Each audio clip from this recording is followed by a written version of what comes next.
All right, kids, for those of you who have been following, it's been a rather interesting 24 hours. And by the way, as for the way I'm talking right now, let me explain this to you. It's true that I have always had something of a mixed accent. When I was a child, I spent the early part of my life growing up on the island of Key West in the beautiful Monroe County of Florida. But I was sent off to the north, to Boston, where I was picked on because I had a bit of a drawl when I spoke. Anyway, I would spend more and more time every year at boarding school in the Boston area, in Marlborough, Massachusetts, about 40 miles from Boston. So I would go back in the summertime and have to put up with my friends picking on me because I had, well, what you're hearing now, that I have done my best in this life, charming though it may be, to try and conceal.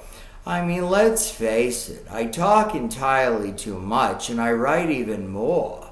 Can you imagine being around me talking like this for prolonged periods of time without either A, committing homicide, or B, pining for the razor blades? I mean, quite frankly, it can lose its charm, especially if I am in an excited moment. Now, it is true over the years, especially when I was in the military, I did my best to conceal the fact that I do, in fact, have a rather pronounced Boston accent.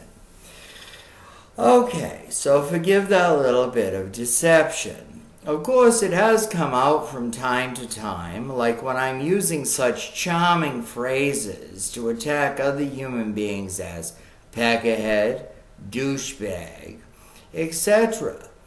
I mean, you know, it's like if I think that something is cool, I reach back into my childhood, depending upon whom I'm with, and I'll say, wow, that's just pissa.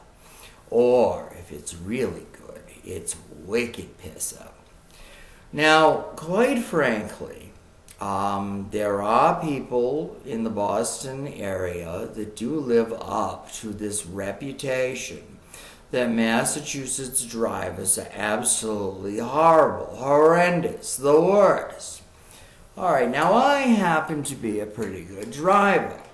You know, I was a cab driver for 10 years in this city at Town Taxi in Boston, which is right behind Fenway Park, where as a child I could go and get bleacher seats for $2.30 a ticket. Now you have children holding up grandpa, okay, with an Uzi that they find in the closet that belongs to their older brother or something. That's another story for another time, though. But anyway, they hold up grandpa just to get the bleacher seat price and a little bit of popcorn and maybe a few hot dogs, like a Fenway Frank.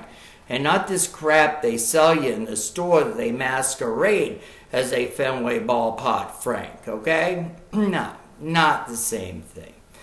But anyway, getting back to this, I mean, there is no question about it. Boston does have its reputation. It has its reputation for funny accent, for bad drivers. Now, in fairness, you know, when I was going for my driving test some time ago in the Emerald City, and by the way, most of us don't like it being called Beantown, but anyway, the driving tester, examiner, whatever the hell you call it, said to me, you know, you've really got to work on your parallel parking. She said to me, if somebody as old as you are, and I'm thinking, okay, sister, your next word may be your last. And then I turned around and I got kind of cute in the way that I can from time to time. And I said, sweetie, I said, I'm a cab driver, not a parker. Anyway, so she got a kick out of that. I got a little deduction on my test, but I still passed. And I should hope so. I was in my 30s, and I had already been driving a taxi for 5 years at that point. Oh, the humiliation, the embarrassment. Anyway, in fairness to people from the Emerald City, the good city of Boston, they have these horrible reputations for driving You gotta understand something. A lot of the streets here were constructed for just a horse to get by delivering the milk in the morning. All right? Never mind somebody walking beside the horse. First of all, back in the Puritan days, you didn't want to be stepping in that shit, metaphorically or otherwise. And by the way, now granted, there are two things that you can suffer from here by osmosis. One, you can become Roman Catholic, or two, you can be a wee bit Puritan, all right? But I'll tell you something, the Catholics have survived. I've always said that Catholics are just pagans trying to be something else. But as for the Puritans, those rotten motherfuckers, let me tell you, okay, that was a big land grab, that whole thing with the witch trial. It was greed at its worst, and I'm telling you what right now, okay?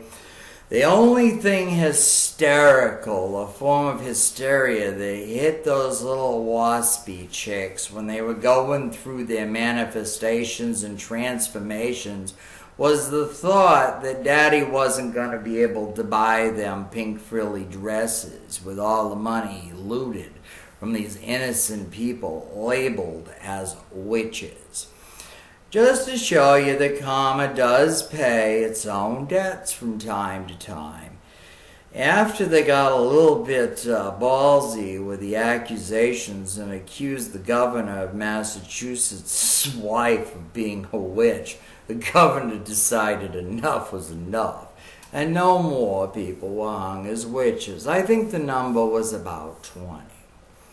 Now, you have to understand that Massachusetts witches that are generationally from this area do have a genetic predisposition for good health because they got a lot of practice running. That's before they learned how to use the broom.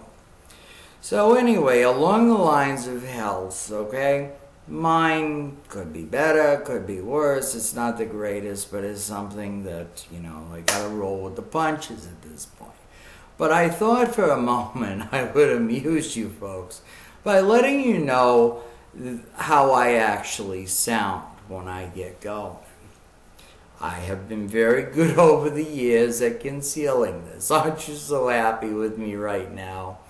Now, I will grant you that I have had a little bit of help today from the medication of good medical professionals in a medical center in Boston that decided to medicate me. And I, for one, am very happy.